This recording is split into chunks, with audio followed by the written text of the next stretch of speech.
Oke, selamat pagi untuk anak-anak Mr. Hotang. Hari ini nakku kita ketemu lagi dengan proses pembelajaran jarak jauh pada materi PKN.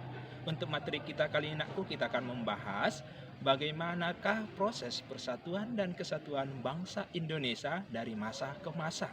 Berarti dari judul ini nakku kita akan membahas nanti ada bagian-bagian untuk mewujudkan persatuan dan kesatuan bangsa. Jadi nakku, untuk hari ini tolong ikuti proses pembelajarannya dengan baik, tetap juga jaga kesehatanmu. Salam SFD. Oke, selamat pagi untuk anak-anak Mr. Hotang. Hari ini kita lanjut kembali proses pembelajaran kita pada materi yaitu Persatuan dan Kesatuan Bangsa Indonesia dari masa ke masa. Adapun yang menjadi tujuan pembelajaran kita adalah dengan mempelajari materi ini, Bapak harapkan anak-anak kami bisa memahami persatuan dan bangsa Indonesia itu dari masa ke masa.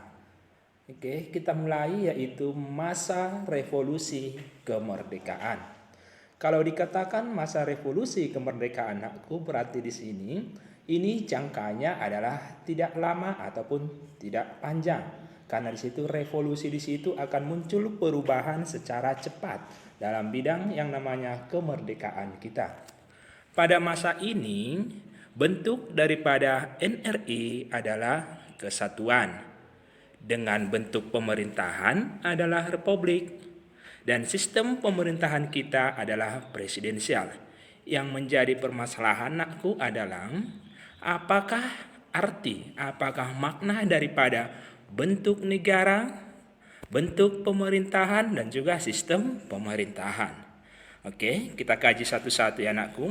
Yang pertama kita bahas sistem pemerintahan itu artinya adalah adanya prinsip-prinsip yang menjadi dasar hubungan dan tata kerja antar lembaga legislatif, baik eksekutif dan juga yudikatifnya, dalam penyelenggaraan pemerintahan negara.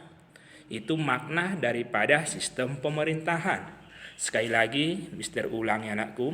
Sistem pemerintahan artinya adalah adanya prinsip-prinsip yang menjadi dasar hubungan dan tata kerja antara lembaga-lembaga legislatif, eksekutif maupun yudikatif dalam penyelenggaraan pemerintahan negara.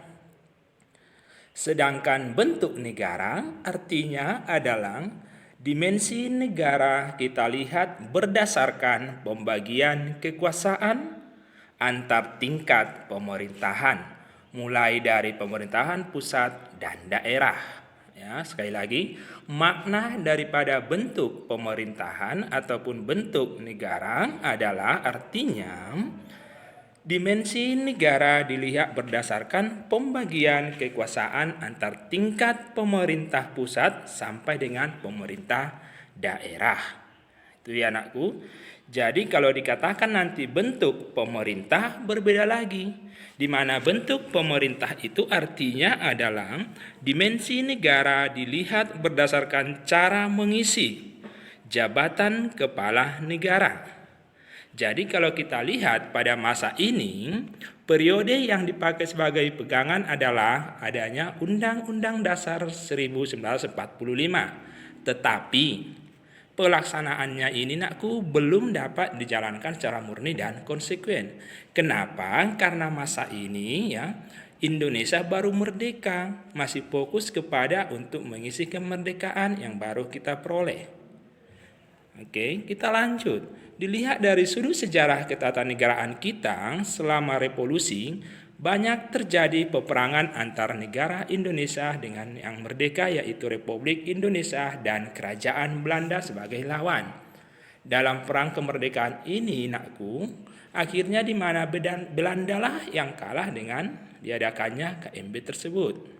Jadi atas dasar pandangan ini nakku maka periode tahun 1945 sampai 1949 ini dinamakan periode perang. Sekali lagi ya, pada masa periode ini yaitu pada masa tahun 1945 sampai 1949 dinamakan periode perang.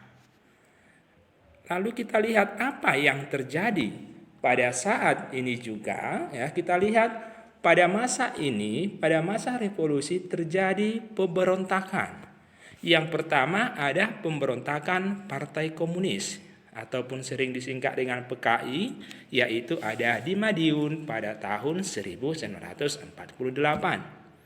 Yang kedua, munculnya pemberontakan gerakan DII-TII, yaitu di Jawa Barat dan Jawa Tengah. Dan ini nanti akan kita kaji, nakku, apa yang melatar belakangi hingga munculnya yang namanya pemberontakan komunis dan juga gerakan DII-TII.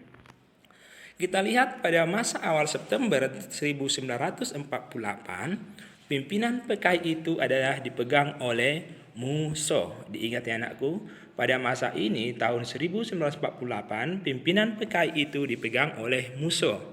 Ia membawa PKI ke dalam pemberontakan bersenjata yang dicetuskan di Madiun pada tanggal 18 September 1948. Apa yang menjadi alasan utama munculnya pemberontakan tersebut? Kita lihat, ini adalah alasan utamanya yaitu bersifat ideologis ataupun ideologi, di mana mereka ini memiliki cita-cita ingin menjadikan Indonesia sebagai negara komunis. Lalu kita lihat latar belakang terjadinya pemberontakan DII-TII yang ada di Indonesia, yaitu adalah keinginan untuk mendirikan negara Islam dan menolak perjanjian Renville. Ya.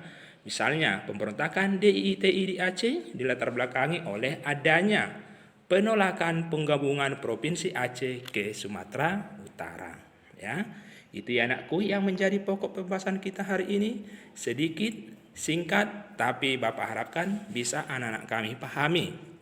Jadi untuk tugas nakku, ya, yang pertama, jelaskanlah makna ataupun jelaskanlah arti daripada sistem pemerintahan. Itu tugas yang pertama. Yang kedua, jelaskanlah makna daripada bentuk negara. Yang ketiga, jelaskanlah makna daripada bentuk pemerintah. Ya, sekali lagi, jelaskanlah makna bentuk dari pemerintah. Itu yang menjadi tugas nomor 1 sampai nomor 3. Sedangkan nomor 4 dan nomor 5 Bapak akan share di Google Classroom. Oke yang nakku, tetap jaga kesehatanmu, tetap ingat hargai waktu, jangan terlambat untuk mengumpulkan tugas.